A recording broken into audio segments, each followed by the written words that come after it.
Alors parmi les artistes phares que nous avons au musée Fin de siècle, il en est évidemment un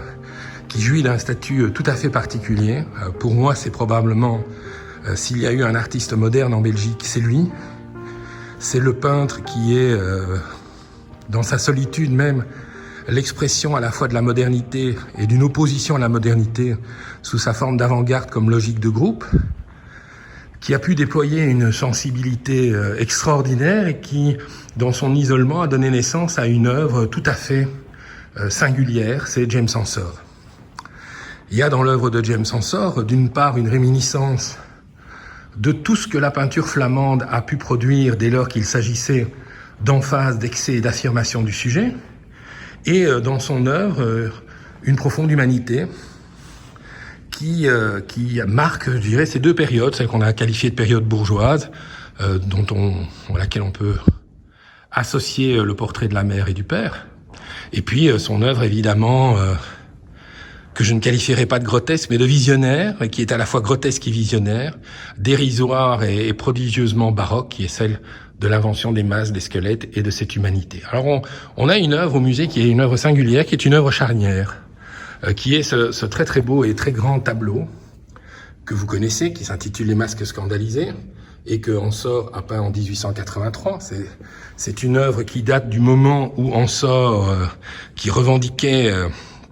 avec la fondation du Cercle des 20, quasiment une sorte de droit moral à incarner sa position de chef de file de cette nouvelle peinture, eh bien, va basculer de l'un à l'autre. Dans ce qui précède, ce sont essentiellement les paysages, et cette manière de renouveler le paysage, notamment en dépassant l'impressionnisme pour aller vers l'expressionnisme, et en même temps, ce théâtre de l'intériorité, qui est très loin de la joie de vivre et du plaisir de l'intimité chez les nabis, mais qui, au contraire, oppose dans un combat singulier les relations de famille, les relations familiales, puisqu'il s'agit ici du père. Alors le père se retrouve dans ce tableau, ce très beau tableau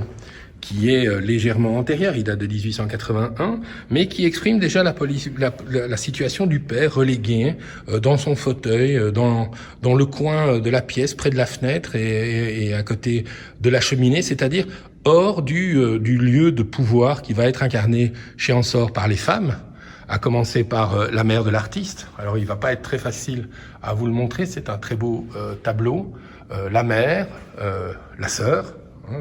la dame en sombre, je m'y arrête très peu parce que j'y reviendrai, c'est un tableau important, et surtout la tante qui est celle qui disposera des cordons de la bourse, et en amont, la grand-mère. Alors la grand-mère est un personnage fantasque.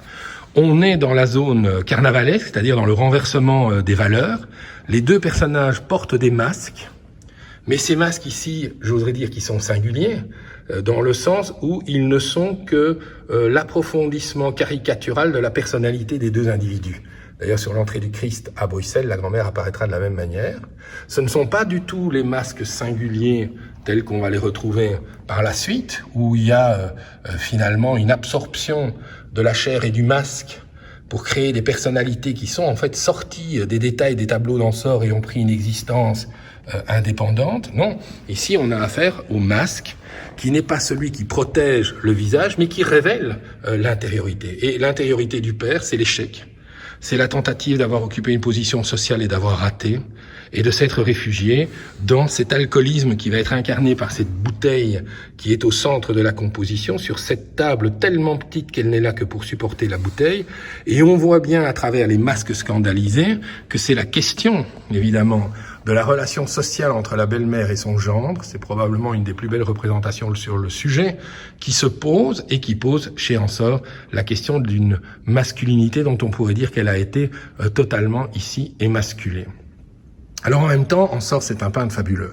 C'est un peintre de la matière, et il faut regarder de près les tableaux d'Ensor pour y retrouver ce travail, comme Le Meunier va qualifier de truellage féroce. On voit le mouvement de la palette, du couteau, puis on voit comment, regardez cette magnifique lampe avec ses détails, la façon dont il gratte la couleur, la manière dont il va venir replacer de la matière, de la pâte, dont il va traiter avec la brosse la silhouette de l'objet, et puis regardez la façon dont la lumière elle-même est présentée dans cet empattement et dans ces quelques rayons. La suavité de la palette de Ransort est quelque chose de fondamental et sa manière de travailler est une manière sculpturale. Alors, regardez le chapeau, il est dessiné, mais il est aussi sculpté directement dans la pâte. On voit bien le masque, la distinction entre le masque et le visage, le masque ne permettant que de dire ce qui relève de l'indicible, mais en même temps, il y a le travail du peintre. Et ce travail du peintre, il est fabuleux, parce que ce grand mur devient en soi un véritable sujet pictural, car le mouvement même de la lumière, regardez l'ombre portée par le nez derrière la bouteille, il a un coup dans le nez, c'est le cas de le dire, et donne véritablement à ce traitement de la matière son caractère le plus fastueux, dans la densité des matières, mais aussi dans l'éclat des lumières. Et regardez comme cette ouverture de la porte est purement et simplement magnifique. C'est d'ailleurs très amusant. Si vous ne prenez que le détail que je vous montre là, eh bien vous voyez déjà d'où Rick Water's va en grande partie sortir. C'est de ce regard rapproché de la peinture d'Ensor. Mais évidemment, cette peinture est en même temps l'expression d'un drame et d'une vision d'une sociabilité qui ne peut être que mortifère, et dans le cas d'Ensor, le résultat, la promesse d'une émasculation qui ne lui donnera comme échappée que l'imaginaire, cet imaginaire fantasque qui est le sien, et qui part de la libération psychique des détails qui vont être pris dans les différents objets qu'il représente.